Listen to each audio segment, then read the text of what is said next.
কিসে সমস্যা কি? তোকে দুইটারে আজকে বাইরের কাছে লয়ে যাবো। ল আসা যাবো। একা তো সমান বয়স নাই, খালি পংডামি না ভাই। এই দুইটা মিল্লা রাস্তায় গড়াগড়ি করে মারামারি করতেছিল। তো মারামারি করস কে? মারামারি করা তো ভালো না ভাই। ওকে একটা সূক্ষ্ম বিচার করে দেন, নাইলে ডেইলি এরকম মারামারি করবো। আচ্ছা ঠিক আছে, আমি একটা বিচার করে দিতেছি, এটা তোকে মানতে হইব। আচ্ছা তোর মনের ইচ্ছা কি? কি কস তুই ওরে মারবি? আচ্ছা ঠিক আছে, আর তোর মনের ইচ্ছা কি? আমি ওরে মারমু। বুঝছি তোর সমস্যা, ঠিক আছে আমি বিচার করতেছি। এদিকায় সর, এদিকায়। তুই ওরে মার একটা। তুই সর, তুই যা, তুই একটা মার এদিকে।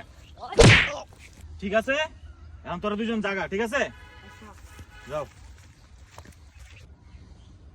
এটা কি হইলো? এটা কোনো বিচার হইলো? আরে ওরা পোলাপান মানুষ, বুঝোস না, তুমি মিলাই দিতে হইব না, এই লেগে দিছি। আচ্ছা তুই থাক, আমি যাই গা, হ্যাঁ?